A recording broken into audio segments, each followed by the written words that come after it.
Port Blair हवाई अड्डे पर रखरखाव के कार्य के चलते अब से 3 माह तक सप्ताह में 4 दिन उड़ानें संचालित नहीं होंगी। गृह सचिव ने कल वीडियो कॉन्फ्रेंसिंग के जरिए बैठक कर द्वीप समूह में निर्बाध हवाई सेवा सुनिश्चित करने के लिए समाधान खोजने को लेकर चर्चा की। इस बैठक में रक्षा सचिव, नागरिक उड्डयन सचिव तथा रक्षा मंत्रालयों के वरिष्ठ अधिकारियों सहित कमान के चीफ ऑफ स्टाफ और भारतीय विमानन प्राधिकरण के अधिकारियों के अलावा मुख्य सचिव जितेंद्र नारायण और अंडमान निकोबार प्रशासन के वरिष्ठ अधिकारियों ने हिस्सा लिया। मुख्य सचिव ने कहा कि हवाई अड्डे के 80 वर्ष के इतिहास में कई बार रखरखाव का कार्य किया जा चुका है। इस कार्य को हमेशा रात में अंजाम दिया जाता है और सप्ताह में 4 दिन हवाई पट्टी को कभी भी बंद नहीं किया गया। मुख्य सचिव ने कहा कि पोर्ट ब्लेयर हवाई अड्डा द्वीप समूह में आने जाने के लिए प्रवेश द्वार है जो द्वीप समूह को मुख्य भूमि से जोड़ता है।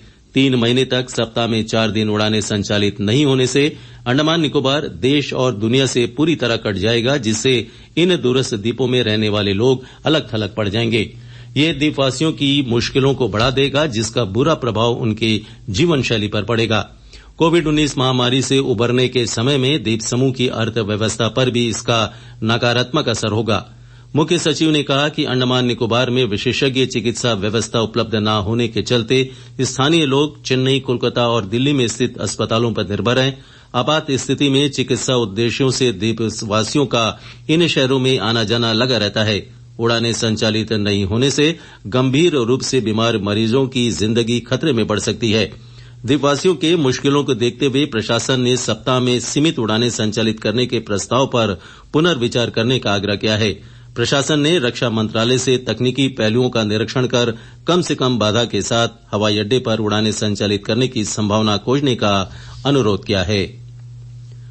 द्वीप समूह में स्थानीय निकायों के चुनाव संपन्न कराने के लिए तैयारियां जोरों पर हैं। पंचायत और चुनाव निदेशक सुनील आंजीपाका ने जिला पुलिस अधीक्षक अंकित चौहान और अन्य अधिकारियों के साथ नेताजी स्टेडियम में बनने वाले वितरण केंद्र का जायजा लिया। चुनाव निदेशक ने अंडमान लोक निर्माण विभाग के अधिकारियों को नियमित आश्रयों का निर्माण करने और चुनावी ड्यूटी पर तैनात कर्मियों के लिए शेड बनाने को लेकर निर्देश दिए। स्टेडियम में चुनावी सामग्री एकत्रित करने के लिए कर्मी इकट्ठा होंगे। उन्होंने चुनावी सामग्री वितरण किए जाने के दिन स्टेडियम में पानी पीने की व्यवस्था, साफ सफाई आदि को लेकर भी निर्देश दिया। बाद में श्री सुनील आंजीपाका ने वर्चुअल बैठक कर चुनाव से जुड़े सभी अधिकारियों के साथ बातचीत करते हुए कहा कि मतदान से पहले चुनाव आचार संहिता के उल्लंघन के मामलों में बढ़ोतरी हो सकती है। इसे देखते हुए सभी सेक्टर मजिस्ट्रेटों को कड़ी निगरानी बरतनी होगी। उन्होंने निर्वाचन अधिकारियों से कहा कि वे डाक मतपत्रों को समय पर एकत्र कर लें। इस बीच पंचायत और नगरपालिका चुनाव निदेशक द्वारा नियुक्त सूक्ष्म पर्यवेक्षकों को कल डीब्रेट के सभागार में प्रशिक्षण दिया गया। पंचायत और नगरपालिका चुनाव के लिए अंडमान निकोबार प्रदेश कांग्रेस समिति ने अपना घोषणा पत्र जारी कर दिया है। घोषणा पत्र में महंगाई, रोजगार, पेयजल आपूर्ति सहित भूमि पंजीकरण जैसे मुद्दों को प्राथमिकता दी गई है। पार्टी ने स्थानीय निकायों में डीआरएम को नियमित करने, रिक्त पदों पर भर्ती, शहरी और ग्रामीण इलाकों में स्वच्छ पेयजल की नियमित आपूर्ति का आश्वासन दिया है। इसके अलावा भूमि पंजीकरण के लिए सर्कल रेट कम करने तथा घर और वाणिज्यिक उद्देश्य के लिए भूमि के तत्काल रूपांतरण को भी घोषणा पत्र में शामिल किया गया है। पार्टी ने नगर क्षेत्र में संपत्ति कर को कम करने, संविदा और आकस्मिक कार्यों के लिए समान वेतन देने तथा निगम के कार्यों में निजीकरण को बंद करने की बात कही है। अंडमान निकोबार द्वीप समूह में कल कोरोना पॉजिटिव का एक भी नया मामला सामने नहीं आया, जबकि एक मरीज को डिस्चार्ज किया गया। कोरोना के सक्रिय मामलों की संख्या घटकर 9 रह गई है। ये सभी मरीज होम क्वारंटीन में हैं। द्वीप समूह में टेस्ट पॉजिटिविटी रेट 1.43% है।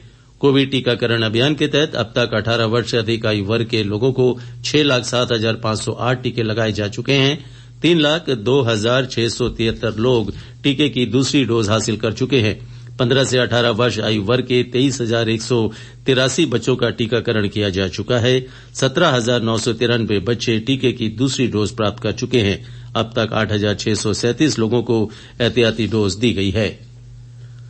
महाशिवरात्रि का पर्व आज द्वीपों में भी श्रद्धाभाव और भक्तिभाव के साथ मनाया जा रहा है। सुबह से ही विभिन्न मंदिरों में शिवभक्त शिवलिंग में बेलपत्र, जल, दूध अर्पण कर रहे हैं। मंदिरों को आकर्षक ढंग से सजाया भी गया है। चिन्मय मिशन पोर्ट ब्लेयर में गणपति ओम के साथ पूजा की शुरुआत हुई।